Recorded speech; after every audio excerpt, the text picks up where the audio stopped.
नमस्कार दोस्तों, दो बड़े अपडेट हैं। पहला अपडेट तो ये कि जो हमारा सर्वोच्च न्यायालय है, सुप्रीम कोर्ट है, उसको बने हुए 75 साल हो गए हैं, 75 ईयर्स हो गए हैं। तो 75वीं वर्षगांठ पर हमारे सर्वोच्च न्यायालय को उसका नया चिन्ह दिया गया है और उसको नया झंडा दिया गया है। पहले जो उसका चिन्ह हुआ करता था, सिंबल हुआ करता था, उसकी जगह अब एक नया सिंबल आ गया है। Supreme Court new flag and new insignia unveiled on its 75th anniversary. 75वीं वर्षगांठ के ऊपर 1950 से लेकर अब तक 75 वर्ष हो गए हैं। हमारे सर्वोच्च न्यायालय को नया चिन्ह दिया गया है और नया फ्लैग दिया गया है, नया झंडा दिया गया है। इस फ्लैग के अंदर आपको एक चिन्ह दिखाई दे रहा होगा। क्या इसके मायने हैं, क्यों ऐसा किया गया, इसको हम डिटेल में समझने का प्रयास करेंगे। और दूसरा जो सबसे बड़ा अपडेट है वो ये है कि जो हमारा केंद्र शासित प्रदेश है, जो हमारी यूनियन टेरिटरी है, जिसका नाम अंडमान निकोबार है, अंडमान निकोबार की जो राजधानी है पोर्ट ब्लेयर का नाम बदल दिया गया है, चेंज कर दिया गया है। अब अंडमान निकोबार केंद्र शासित प्रदेश को राजधानी को हम पोर्ट ब्लेयर नहीं बोलेंगे, अब हम उसको बोलेंगे श्री विजयपुरम। क्यों किया गया है, क्या कारण है, पोर्ट ब्लेयर इसको क्यों कहा जाता है, फ्रीडम स्ट्रगल में कितना बड़ा योगदान है इस अंडमान निकोबार आइलैंड का, और ये क्यों इतना फेमस है, सुभाष चंद्र बोस ने क्यों यहां पर पहली बार झंडा लगाया था, इन सारी बातों को हम समझेंगे। सबसे पहले मैं आपको एक नॉर्मल आइडिया दे देता हूं। देखो, पहले आजादी से पहले हमारे देश में तीन सुप्रीम कोर्ट हुआ करते थे। एक सुप्रीम कोर्ट हुआ करता था 1774 में बना था कोलकाता के अंदर, एक सुप्रीम कोर्ट हुआ करता था मद्रास के अंदर जो 1800 में बना था, और एक सुप्रीम कोर्ट हुआ करता था बॉम्बे में जो 1823 में बना था। तो जो तीन प्रमुख शहर हुआ करते थे, कोलकाता, मद्रास और बॉम्बे, इन तीनों प्रमुख शहरों में तीन सर्वोच्च न्यायालय हुआ करते थे। कॉलोनियल टाइम की बात कर रहा हूं, ब्रिटिश इंडिया के टाइम बता रहा हूं। जो कोलकाता वाला वो 1774 को बना, मद्रास वाला 1800 ईस्वी में बना और बॉम्बे वाला 1823 ईस्वी में बना। अब तीन बड़े बड़े शहर और भारत एक है, लेकिन तीन सर्वोच्च न्यायालय इसमें काम कर रहे हैं। फिर आपको पता है कि 1935 में भारत शासन अधिनियम आता है। भारत शासन अधिनियम ने भारत को एक यूनियन बोला, संघ बोला, और इसने यहां पर एक संघीय न्यायालय की स्थापना की, एक फेडरल कोर्ट की स्थापना की 1937 में। 1937 में दिल्ली के अंदर, ये जो दिल्ली आज के टाइम हमारी राजधानी है, दिल्ली के अंदर एक संघीय न्यायालय फेडरल कोर्ट की स्थापना की गई और तीनों सुप्रीम कोर्ट को खारिज कर दिया गया कि भाई एक संघ है, एक यूनियन है, तो इसके अंदर तीन सुप्रीम कोर्ट क्या कर रहे हैं। सुप्रीम चीज तो कोई एक ही हो सकती है, सर्वोच्च चीज तो कोई एक ही हो सकती है, इसलिए तीनों सर्वोच्च न्यायालय को खारिज कर दिया गया। जो भारत शासन अधिनियम 1935 आया, उसने यहां पर फिर फेडरल कोर्ट बनने की मांग की, मतलब जो फैसला लेके आई, और 1937 में दिल्ली में फेडरल कोर्ट बना दिया गया, संघीय न्यायालय बना दिया गया। और आजाद होने के बाद ये जो दिल्ली वाला फेडरल कोर्ट संघीय न्यायालय जो 1937 में बना था, आजादी के बाद हमने इसी को अपना क्या बना लिया, सर्वोच्च न्यायालय बना दिया गया। तो हमारे सर्वोच्च न्यायालय का पुराना नाम हुआ करता था फेडरल कोर्ट, और आजादी के बाद हमने इसको सर्वोच्च न्यायालय बोलना स्टार्ट कर दिया है। 1937 में हमारा सर्वोच्च न्यायालय बना था, और सर्वोच्च न्यायालय कहां पर है, दिल्ली में है। ये जो आपको सिंबल दिखाई दे रहा ना, ये सिंबल हमारे सर्वोच्च न्यायालय का है। ये जो सिंबल आपको दिखाई दे रहा है, ये देखो, ये सिंबल अगर आप इसको देखोगे बाहर, तो देखो ये थोड़ी डिजाइन बनी हुई है, ये हमारा सिंबल है, जिसमें आपको क्या क्या दिख जाएगा, ये हमारा अशोक चक्र दिख जाएगा जिसमें 24 तीलियां हैं, ये हमारा अशोक स्तंभ दिख जाएगा आपको, ये हमारा, और नीचे यतो धर्म स्ततो जय, ये हमारा पुराना चिन्ह है सर्वोच्च न्यायालय का, पुराना सिंबल है सर्वोच्च न्यायालय का। यतो धर्म स्ततो जय इसकी टैगलाइन है। इसका मतलब होता है जहां धर्म है वहां विजय है। Is there is dharma where is victory, ठीक है, इसका मतलब होता है यही। तो अब हम देखते हैं कि क्या चेंज आया है।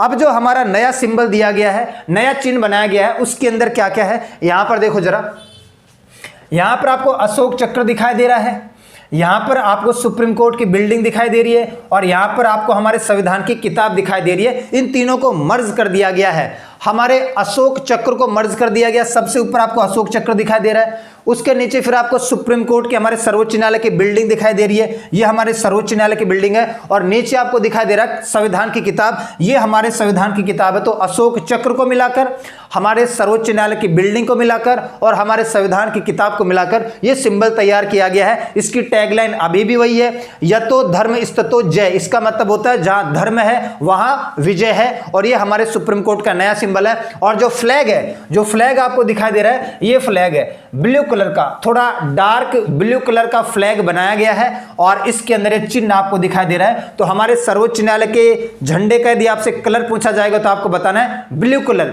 डार्क स्काई ब्लू कलर आप इसको बोल सकते हैं। और चिन्ह तो आपको पता ही है। यहां पर आपको पता है कि हमारे जो 50वें नंबर के चीफ जस्टिस ऑफ इंडिया है, जो वर्तमान में है डीवाई चंद्रचूड़, ये हमारी 15वें नंबर की जो राष्ट्रपति है प्रेसिडेंट द्रौपदी मुर्मू बैठी है और यहां पे अदर ऑफिशियल्स हैं। और हमारे यहां पर जो लॉ मिनिस्टर हैं, कानून मंत्री अर्जुन राम मेघवाल, वो बैठे हैं। यहां पर हमारे जो राष्ट्रपति हैं द्रौपदी मुर्मू, उनके माध्यम से सर्वोच्च न्यायालय के chief justice CJI DY Chandrachud साहब ने इस चिन्ह का और इस झंडे का क्या करवाया है, अनावरण करवाया, इसको अनवील करवाया है। 1 सितंबर की ये बात है, काफी पुरानी हो गई, ठीक है। 1 सितंबर की बात है, सर्वोच्च न्यायालय के 75 वर्ष पूरा होने की वर्षगांठ पे कब से हम ऐड करेंगे, 1950 से हमारे सर्वोच्च न्यायालय को नया झंडा और नया चिन्ह मिला है। और इसके अंदर आपको पता होना चाहिए क्या क्या है, प्रतीक चिन्ह है और ध्वज है। प्रतीक चिन्ह में क्या क्या है, अशोक चक्र, सुप्रीम कोर्ट की बिल्डिंग और भारत के संविधान को दिखाया गया है। और कहां पर, जिला न्यायालय की 2 दिवसीय राष्ट्रीय सम्मेलन चल रहा था, जिला न्यायालयों का, डिस्ट्रिक्ट कोर्ट का 2 दिवसीय नेशनल समारोह चल रहा था, उसके अंदर ये हरकत की गई है। और यहां पर हमारे जो सर्वोच्च न्यायालय के चीफ जस्टिस ऑफ इंडिया है, उन्होंने हमारी जो राष्ट्रपति है, जो हमारी प्रेसिडेंट है, उनको ग्रीन गिफ्ट भी दिया है। ग्रीन गिफ्ट का मतलब है कि 12 वैरायटी के अलग अलग पौधे दिए गए हैं, ठीक है। 12 वैरायटी के अलग अलग पौधे दिए गए हैं। कितने, 75 पौधों को लगाया गया है। अलग अलग वैरायटी के 12 पौधे हैं और टोटल 75 पौधों को लगाया गया है। वहीं पर बगल में जो गार्डन था, 75 वर्ष पूरे हो गए सुप्रीम कोर्ट के। और यहाँ पर जो हमारी राष्ट्रपति द्रौपदी मुर्मू ने महत्वपूर्ण बात उठाई, वो ये उठाई है कि हमारे देश के अंदर लंबित मामले बहुत होते हैं, हमारे देश के अंदर स्थगन की प्रक्रिया बहुत है, तारीख पे तारीख, तारीख पे तारीख, तारीख पे तारीख मिलती रहती है, एडजर्न होता रहता है। जो जज होते हैं वो जो होते हैं, प्रोसेस चलता है, कार्रवाई चलती है, उसको स्थगित करते जाते हैं, तारीख पे तारीख सुनाते जाते हैं। तो स्थगन की प्रक्रिया बहुत ही बेकार है। ये एक प्रकार से कल्चर बन गया कि ठीक है, कुछ नहीं है, कुछ नहीं हुआ, 1-2 घंटा कार्रवाई चली, खत्म भाई, अगली डेट ले लो, फिर अगले कार्रवाई चली, फिर अगली डेट ले लो। तो स्थगन की प्रक्रिया की वजह से लंबित मामले बहुत ज्यादा है। इस वक्त देश में 5 करोड़ से ज्यादा केस पेंडिंग है। तो ये हमारी जिम्मेदारी है, सर्वोच्च न्यायालय की जिम्मेदारी है कि त्वरित प्रक्रिया को अपनाया जाए, स्पीडी ट्रायल को अपनाया जाए, तारीख पे तारीख ना दी जाए। स्थगन की जो संस्कृति बन गई है, जो एडजर्न का जो कल्चर बन गया, जिससे आए दिन मामले लंबित होते चलते हैं, पेंडिंग चलते रहते हैं, उसको हमें बदलने का प्रयास करना है। और दूसरा जो अपडेट है, वो दूसरा अपडेट ये है कि हमारी केंद्र सरकार ने, मतलब हमारे जो होम मिनिस्टर है अमित शाह, उन्होंने ट्विटर पर बताया, ट्विटर पर उन्होंने क्या बताया कि हमने, यानी भारत सरकार ने, जो अंडमान निकोबार हमारा केंद्र शासित प्रदेश है, अंडमान निकोबार केंद्र शासित प्रदेश कब बना, 1956 में। 1956 में इसको केंद्र शासित प्रदेश बना दिया गया था। पहले ब्रिटिश प्रोविंस हुआ करता था, ठीक है। तो 1956 में जो हमारा अंडमान निकोबार केंद्र शासित प्रदेश बना था, इस वक्त हमारा केंद्र शासित प्रदेश है। और केंद्र शासित प्रदेश की राजधानी क्या है, पोर्ट ब्लेयर। और पोर्ट ब्लेयर का नाम बदल दिया गया। अब हम इसको पोर्ट ब्लेयर नहीं बोलेंगे, अब हम इसको श्री विजयपुरम के नाम से जानेंगे।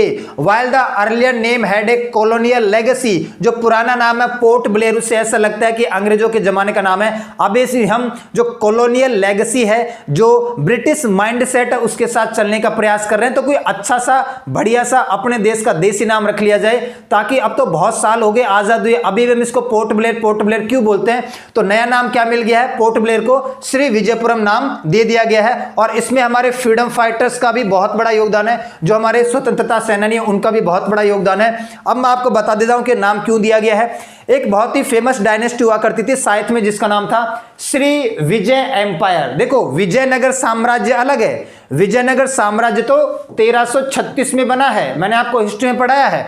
विजयनगर साम्राज्य अलग है, जिसको हरिहर और बुक्का दोनों भाइयों ने बनवाया था, वो विजयनगर साम्राज्य है। ये विजय एम्पायर है, ये तो 14वीं शताब्दी में एग्जिस्टेंस में आया था, ये तो 7वीं शताब्दी से चल रहा है। और इधर वाला जो एरिया है, इधर वाला कौन सा एरिया, इधर वाला एरिया जब मैं बात करता हूं तो Thailand, Brunei, Cambodia, Malaysia, Indonesia, Andaman Nicobar, इसके ऊपर 7वीं 8वीं शताब्दी के आसपास इस श्री विजय एम्पायर का बहुत ही ज्यादा प्रभाव था, है ना, इसका बहुत ही ज्यादा कंट्रोल हुआ करता था। तो इस डायनेस्टी को उठाया गया है। मैं आपको बता दूं, ये विजयनगर साम्राज्य वाली डायनेस्टी नहीं है, वो अलग है। ये उससे पहले एक डायनेस्टी चलती थी जिसका नाम था श्री विजय एम्पायर। श्री विजय एम्पायर नाम के पावरफुल डायनेस्टी हुआ करती थी, एक पावरफुल वंश हुआ करता था, उसके नाम पर इसका नाम दिया गया है, श्री विजयपुरम इसको बोला गया है। और चोला साम्राज्य का नाम आपने सुना होगा। ये जो अंडमान निकोबार जगह है, इसकी जो राजधानी है पोर्ट ब्लेयर, ये कभी चोला साम्राज्य का नेवल बेस हुआ करता था। और इसके अंदर हमारे बहुत सारे फ्रीडम फाइटर्स ने सेल्यूलर जेल का नाम सुना आपने, सेल्यूलर जेल जिसको काले पानी की सजा बोला जाता था। काले पानी की सजा इसी द्वीप पर दी जाती थी, अंडमान निकोबार पर ही दी जाती थी। और अंडमान निकोबार की जो राजधानी है पोर्ट ब्लेयर, वहां पर एक सेल्यूलर जेल हुआ करती थी। उस सेल्यूलर जेल के अंदर उनको रखा जाता था, एक अकेले कमरे के अंदर, ठीक है। तो it's also the place of thousands unfurl of tiranga. इसके अलावा नेताजी सुभाष चंद्र बोस ने पहली बार भारत की धरती पर तिरंगा फहराया था। यहां पर मैं आपको बता दूं कि सेकेंड वर्ल्ड वॉर में भारत की सेना ने किसके साथ लड़ाई की थी? जापान की सेना के साथ। तो जापान की सेना के साथ मिलकर हमारी जो आजाद हिंद फौज थी, उसने अंडमान निकोबार के ऊपर 1942 में कब्जा कर लिया था। और वह तारीख है, कौन सी तारीख है? 30 दिसंबर 1943। 30 दिसंबर 1943 वो तारीख थी जब पहली बार भारत की धरती पर भारत का तिरंगा फहराया गया था, सुभाष चंद्र बोस के नेतृत्व में, जो कि आजाद हिंद फौज के क्या हुआ करते थे? सेनापति हुआ करते थे। तो 30 दिसंबर, यहां पर देखो इमेजेस भी है, यहां पहली बार सुभाष चंद्र बोस के द्वारा 30 दिसंबर 1943 को हमारा तिरंगा फहराया गया है। पोर्ट ब्लेयर वही जगह है। आपने हिस्ट्री में पढ़ा होगा, मणिपुर के अंदर भी फहराया था, मणिपुर के अंदर वापस फहराया था दूसरी बार 1944 में। यह बात है 1943 की। तो 30 दिसंबर 1943 के सुभाष चंद्र बोस ने पोर्ट ब्लेयर में भारत की धरती पर पहली बार भारत का झंडा फहराया था। और हमारे बहुत सारे जो स्वतंत्रता सेनानी हैं, फ्रीडम फाइटर्स है, उन्होंने इस सेल्यूलर जेल में, सेल्यूलर जेल है यहां पर, इसके अंदर अपनी जान गंवाई है, यहां पर अपनी जिंदगी गुजारी है। तो बहुत बड़ा एक तरीके से फेमस प्लेस है पोर्ट ब्लेयर, ठीक है। और देखो यहां पर एक मेमोरियल भी बनाया हुआ है, ठीक है। यहां पर आपको झंडा दिखाई दे रहा है, यहां पर लिखा हुआ है 1943। यहां पर कोई भी बड़ा राजनेता या कोई भी बड़ा मंत्री जाता है ना, तो इस जगह पे जरूर जाके आता है, जहां पर कभी नेताजी सुभाष चंद्र बोस के द्वारा 30 दिसंबर 1943 को पहली बार भारत की जमीन पर झंडा फहराया गया था। फर्स्ट ट्राइकलर होस्टिंग जगह है ये 1943। बहुत बड़ा सेरेमनी स्मारक बना हुआ है यहां पर, ठीक है। अब इसका नाम पोर्ट ब्लेयर क्यों रखा? देखो, अंग्रेजों ने एक ब्रिटिश नेवल ऑफिसर हुआ करता था जिसका नाम था captain Archibald Blair. Captain Archibald Blair को सर्वे करने के लिए भेजा था दो जगहों का, कि आप दो जगहों का सर्वे करके आओ। कहां पर पड़ती है?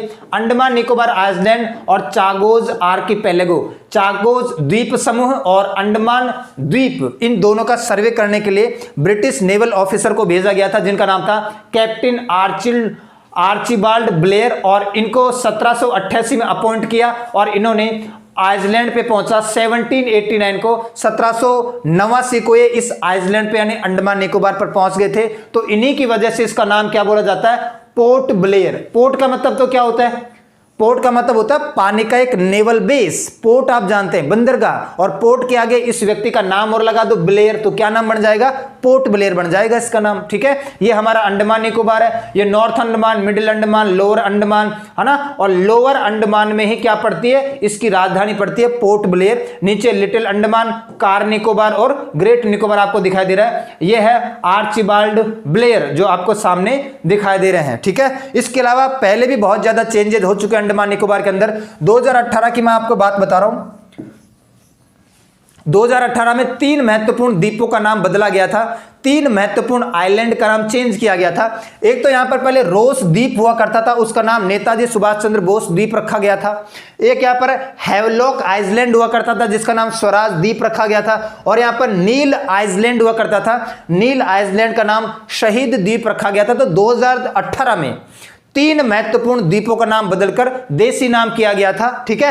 रॉस द्वीप का नाम Subhash Chandra Bose island, Havelock island का नाम स्वराज द्वीप और नील आइलैंड का नाम शहीद द्वीप। ये तो मैंने आपको ज्योग्राफी में लिखवा भी रखा है। इसके अलावा और भी ज्यादा चेंजेस किए गए अंडमान निकोबार में। 2023 की बात मैं आपको बता रहा हूं। 23 जनवरी 2023 को हमारे प्रधानमंत्री नरेंद्र मोदी वहां पर जाते हैं और वहां पर जाने के बाद जो हमारे 21 परमवीर चक्र के विजेता हैं।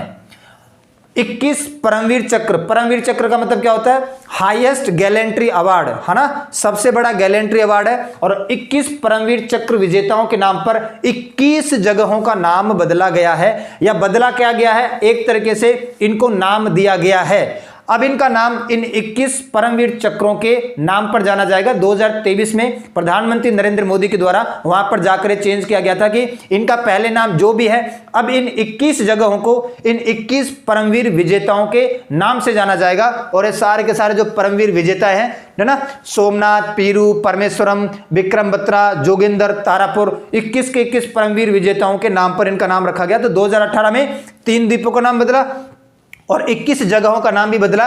और ये प्रेजेंट की जो सरकार है उसको थोड़ा आपको पता है कि जगहों का नाम बदलने में ज्यादा इंटरेस्ट है। 8वां बड़ा शहर है ये जिसका नाम बदला है। इससे पहले अगर आप देखोगे, जब से बीजेपी गवर्नमेंट आई है, अगर मैं बड़े बड़े शहरों की बात करूं तो उनमें बड़े बड़े शहरों में राजा मुंद्रे का नाम 2015 में राजा महेंद्र वर्मन किया गया था। गुड़गांव का नाम 2016 में गुरुग्राम कर दिया गया था। इलाहाबाद का नाम 2018 में प्रयागराज कर दिया गया था। नया रायपुर का नाम 2018 में अटल नगर कर दिया गया था।